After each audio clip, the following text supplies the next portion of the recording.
Hi hello ನಮಸ್ತೆ welcome back to my channel simple Saviruchi. ಇವತ್ತಿನ ವಿಡಿಯೋದಲ್ಲಿ ಮಂಗಳೂರು ಸೌತೆಯನ್ನು ಉಪಯೋಗಿಸ್ಕೊಂಡು ಯಾವ ರೀತಿ ರುಚಿಕರವಾದಂಥ ಸಾಂಬಾರನ್ನು ಮಾಡೋದು ಅಂತ ತೋರಿಸ್ತಾ ಇದ್ದೀನಿ. ಇದನ್ನು ಮಾಡೋದಕ್ಕೆ ನಾನಿಲ್ಲಿ ಸೌತೆಕಾಯಿಯನ್ನು ಕಟ್ ಮಾಡಿ ಇಟ್ಕೊಂಡಿದ್ದೀನಿ. ಇದರ ಒಳಗಡೆ ಇರುವಂಥ ತಿರುಳನ್ನು ನಾವು ಕ್ಲೀನಾಗಿ ತೆಗೆದುಕೊಳ್ಬೇಕಾಗತ್ತೆ. ಯಾಕಂದರೆ ಇದನ್ನು ಹಾಕೋದ್ರಿಂದ ಸಾಂಬಾರು ತುಂಬಾ ಕಹಿ ಬಂದುಬಿಡುತ್ತೆ. ಆಮೇಲೆ ಸಾಂಬಾರನ್ನು ತಿನ್ನೋದಕ್ಕೆ ಆಗಲ್ಲ. ಆದ್ದರಿಂದ ಈ ಬೀಜವನ್ನೆಲ್ಲ ನಾವು ಮೊದಲು ಸಂಪೂರ್ಣವಾಗಿ ತೆಗೆದುಕೊಳ್ಬೇಕಾಗತ್ತೆ. ತೆಗೆದುಕೊಂಡು ಇದನ್ನು ವಾಶ್ ಮಾಡಿ ಚಿಕ್ಕ ಚಿಕ್ಕದಾಗಿ ಕಟ್ ಮಾಡಿ ಇಟ್ಕೊಂಡಿದ್ದೀನಿ. ತುಂಬ ಚಿಕ್ಕದಾಗಿ ಏನು ಬೇಡ, ಈ ಸೈಜಲ್ಲಿದ್ದರೆ ಸಾಕಾಗತ್ತೆ.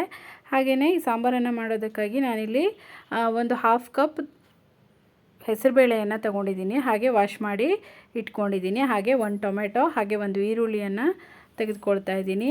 ಒಂದು ಕುಕ್ಕರನ್ನು ತೆಗೆದುಕೊಂಡು ಈ ಕಟ್ ಮಾಡಿರುವಂಥ ಸೌತೆಕಾಯಿ ಪೀಸ್ಗಳನ್ನು ಹಾಕ್ತಾಯಿದ್ದೀನಿ. ಹಾಗೆ ಟೊಮೆಟೊ, ಈರುಳ್ಳಿ ಮತ್ತು ತೆಗೆದುಕೊಂಡಿರುವಂಥ ಹೆಸರುಬೇಳೆಯನ್ನು ಕೂಡ ನಾನಿಲ್ಲಿ ಆ್ಯಡ್ ಮಾಡ್ಕೊಳ್ತಾ ಇದ್ದೀನಿ.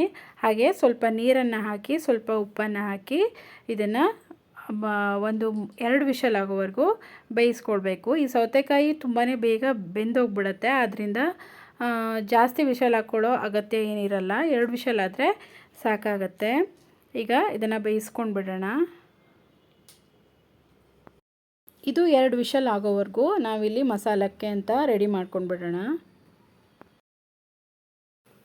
ಹಾಗೆಯೇ ನಾನಿಲ್ಲಿ ಒಂದು ಹಾಫ್ ಸ್ಪೂನ್ ಉದ್ದಿನಬೇಳೆನ ತೊಗೊಂಡಿದ್ದೀನಿ, ಒಂದು ಹಾಫ್ ಸ್ಪೂನ್ ಕಡಲೆಬೇಳೆ, ಹಾಗೆ ಹಾಫ್ ಸ್ಪೂನ್ ಅಕ್ಕಿಯನ್ನು ತೊಗೊಂಡಿದ್ದೀನಿ. ಇದನ್ನು ಸ್ವಲ್ಪ ಕಲರ್ ಚೇಂಜ್ ಆಗೋವರೆಗೂ ಹುರ್ಕೊಂಡು ಆಮೇಲೆ ಸ್ಟವನ್ನು ಆಫ್ ಮಾಡ್ಕೋಬೇಕು.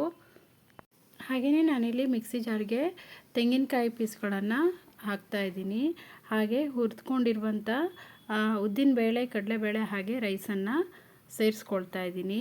ಹಾಗೆ ನಿಮ್ಮ ಖಾರಕ್ಕೆ ಅನುಗುಣವಾಗಿ ಮೆಣಸನ್ನು ಹಾಕೋಬೋದು. ನಾನಿಲ್ಲಿ ಒಂದು 5ರಿಂದ 6 ಮೆಣಸನ್ನು, ಕೆಂಪು ಮೆಣಸನ್ನು ಹಾಕ್ಕೊಳ್ತಾ ಇದ್ದೀನಿ. ಹಾಗೆಯೇ ಒಂದು 4ರಿಂದ 5 ಬೆಳ್ಳುಳ್ಳಿಯನ್ನು ಹಾಕ್ತಾಯಿದ್ದೀನಿ. ಒಂದು ಚಿಕ್ಕ ಪೀಸು ಈರುಳ್ಳಿಯನ್ನು ಹಾಕ್ತಾಯಿದ್ದೀನಿ. ಹಾಗೆ ಹುಳಿಗೆ ಅಂತ ಸ್ವಲ್ಪ ಹುಣಸೆಹಣ್ಣನ್ನು ಹಾಕ್ತಾಯಿದ್ದೀನಿ.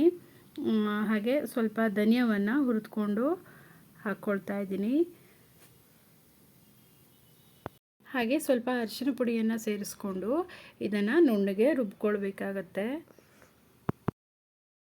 ನೋಡಿ, ಇವಾಗ ರುಬ್ಕೊಂಡು ಆಗಿದೆ. ಈಗ ಇದನ್ನು ಒಂದು ಪಾತ್ರೆಗೆ ಹಾಕ್ಕೊಳ್ಳೋಣ.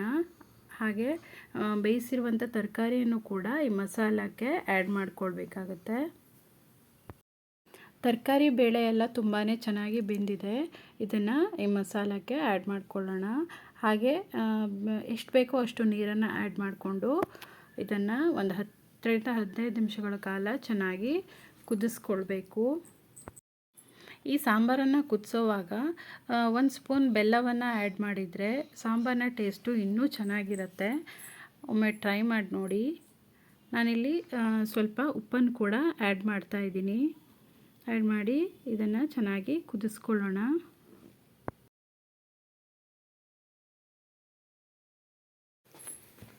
ನೋಡಿ, ಈಗ ಚೆನ್ನಾಗಿ ಕುದೀತಾ ಇದೆ. ಇವಾಗ ಈ ಸಾಂಬಾರಿಗೆ ಒಂದು ಒಗ್ಗರಣೆಯನ್ನು ರೆಡಿ ಮಾಡ್ಕೊಳ್ಳೋಣ. ಒಗ್ಗರಣೆಗೆ ಅಂತ ನಾನಿಲ್ಲಿ ಒಂದು 2 ಸ್ಪೂನ್ ಕೊಬ್ಬರಿ ಎಣ್ಣೆಯನ್ನು ಯೂಸ್ ಮಾಡ್ತಾಯಿದ್ದೀನಿ.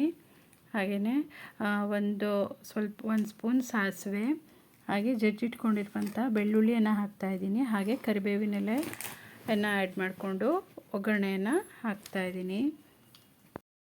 ಕೊನೆಯದಾಗಿ ಈ ಒಗ್ಗರಣೆಯನ್ನು ಸಾಂಬಾರಿಗೆ ಹಾಕಿಬಿಟ್ರೆ ರುಚಿಕರವಾದಂಥ ಮಂಗಳೂರು ಸೌತೆಯ ಸಾಂಬಾರು ಸವಿಯೋದಕ್ಕೆ ಸಿದ್ಧವಾಗಿದೆ. ಇದನ್ನು ಬಿಸಿ ಬಿಸಿಯಾದ ರೈಸ್ ಜೊತೆ ಹಾಕ್ಕೊಂಡು ತಿಂದರೆ ತುಂಬಾ ಚೆನ್ನಾಗಿರುತ್ತೆ. ನೀವು ಒಮ್ಮೆ ಟ್ರೈ ಮಾಡಿ. ಈ ವಿಡಿಯೋ ನಿಮಗೆ ಇಷ್ಟ ಆದರೆ ಪ್ಲೀಸ್ ವಿಡಿಯೋನ ಲೈಕ್ ಮಾಡಿ, ಶೇರ್ ಮಾಡಿ, ಹಾಗೆಯೇ ಕಾಮೆಂಟ್ ಮಾಡಿ. ಚಾನಲ್ನ ಸಬ್ಸ್ಕ್ರೈಬ್ ಮಾಡದೆ ನೋಡ್ತಾ ಇರೋರು ಪ್ಲೀಸ್ ಚಾನಲ್ನ ಸಬ್ಸ್ಕ್ರೈಬ್ ಮಾಡಿಕೊಂಡು ನೋಡಿ. ಪ್ಲೀಸ್ ಸಪೋರ್ಟ್ ಮಾಡಿ. Thank you for watching.